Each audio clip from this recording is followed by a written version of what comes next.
Hello, my name is Grace Guerra Gonzalez, and I am an Extension Agent, Family and Community Health with the Cooperative Extension Program, Prairie View A&M University. Today I will do a presentation on understanding blood pressure. Since we all know that February is Heart Health Awareness Month, it is important that we know about blood pressure, and if we do have blood pressure, what is it? What are my numbers, and how do I keep it under control? This presentation was developed by the Texas A&M AgriLife Extension. Please listen in. Now let's get started. Today we'll talk about how you can keep your blood pressure normal, how you can know if it's too high, and what can you do if it is too high. Here are some basics about your heart and blood flow. The blood flows into tubes called arteries. Arteries that leave the heart are thick tubes. The biggest artery, called the aorta, is an inch wide, but these arteries soon branch again and again to form many smaller tubes. These blood vessels carry blood to all parts of the body. The farther from the heart, the more vessels there are, and the smaller they are. The tiniest blood vessels, called capillaries, are so small you would need a microscope to see them. Capillaries join to form larger blood vessels. These tubes carry blood back toward the heart. The bigger ones are called veins. The closer to the heart, the fewer the veins there are, and the larger they get. The largest veins empty blood in a circle, moving away from the heart in the arteries, traveling to various parts of the body in the capillaries, and going back to the heart in veins. The blood provides your body with the oxygen and nutrients it needs. It also carries away waste. High blood pressure happens when blood vessels get clogged with cholesterol. This means the heart has to work harder to push blood through blood vessels. Narrow blood vessels require the heart muscle to work harder to get the blood to body parts needing oxygen and nutrients. What is cholesterol? What are triglycerides? What do they do to your vessels? There are types of fats that can form plaque, harden vessels, and can increase the likelihood of a heart attack, stroke, and other circulatory problems. While your heart muscle lasts a long time, it will eventually wear out. It will wear out sooner if it has to work harder because of high blood pressure. Eventually, the heart just cannot keep working that hard, and you begin having problems with your kidneys, eyes. For example, you might also notice your feet and legs swelling a lot if your heart muscle becomes weak. This condition is called congestive heart failure. Blood pressure is a measurement of the force on the walls of the arteries as the heart pumps blood through the body. The pressure is determined by the force and amount of blood pumped and the size and flexibility of the arteries. Blood pressure is continually changing depending on activity, temperature, diet, emotional state, posture, physical state, and medication use. High blood pressure is often called a silent killer because you can go for a long time with high blood pressure before you have symptoms. You risk problems like heart disease, stroke, loss of vision, kidney disease, and other problems with this disease. Checking your blood pressure and keeping it at the recommended range is very important for your health. When high blood pressure is not found and treated, it can cause the heart to get larger, which may lead to heart failure. Heart failure is a condition in which the heart can't pump enough blood throughout the body the way it should. The heart can't fill with enough blood or pump with enough force, or both. This is a serious medical condition that requires a physician's medical treatment. Small bulges, which are called aneurysms, form in the blood vessels. Common locations where people can get aneurysms are the main artery from the heart, aorta, arteries in the brain, legs, and intestines, and the artery leading to the spleen.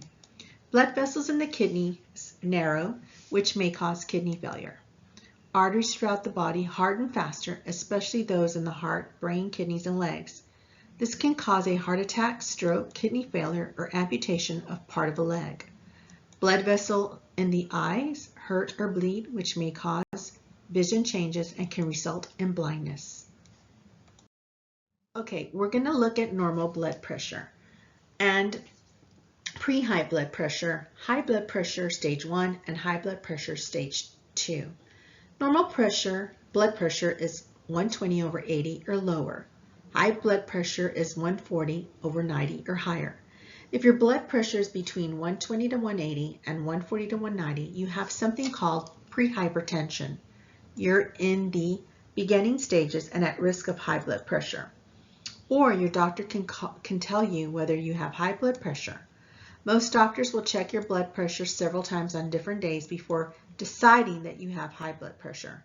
If you have high blood pressure or prehypertension, you need to check your blood pressure regularly and keep in touch with your family doctor. If you have diabetes or chronic kidney disease, there is an exception to these numbers. You are considered to have high blood pressure when your blood pressure reads 130 over 80.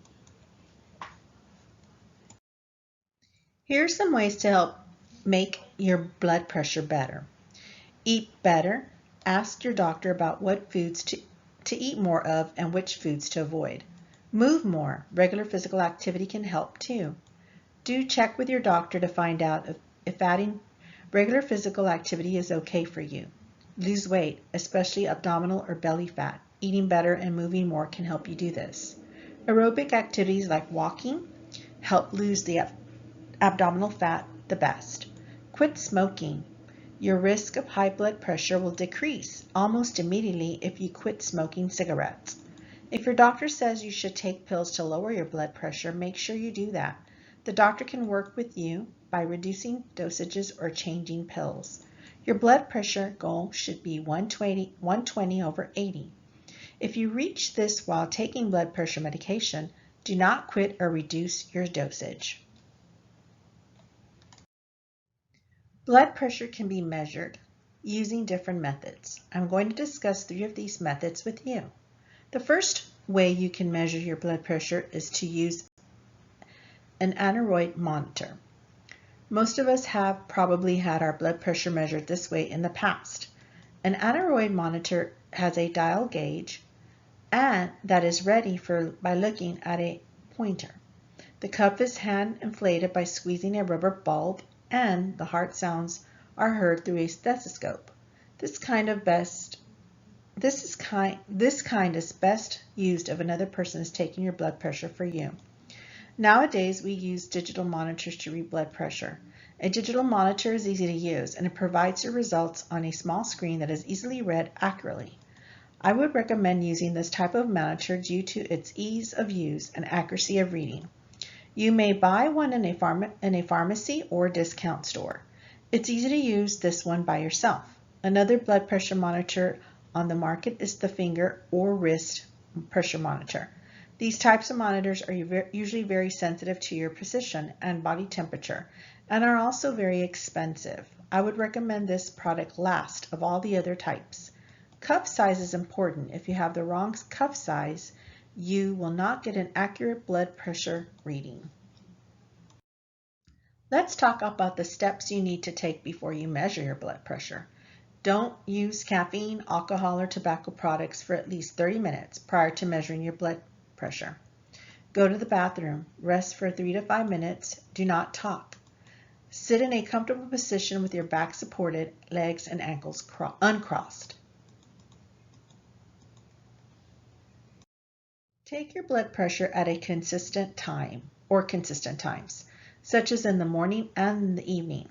Use the same arm whenever you take your blood pressure. Note, many digital monitors are meant for use only on the left arm. Don't measure your blood pressure immediately after you wake in the morning.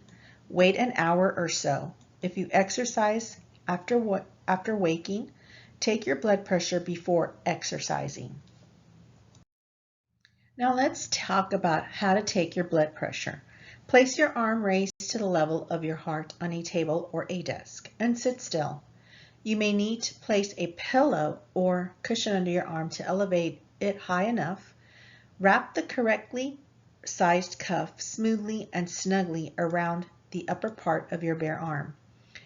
The cuff should fit snugly, but there should be enough room for you to slip one fingertip under the cuff. Using the wrong sized cuff could result in inaccurate readings. Purchase the proper size of cuff for your arm. Make sure that you have rolled up a sleeve to place the cuff on your arm so that it does not get too tight around your arm. It could cause an inaccurate reading. You may need to slip your arm out of the sleeve.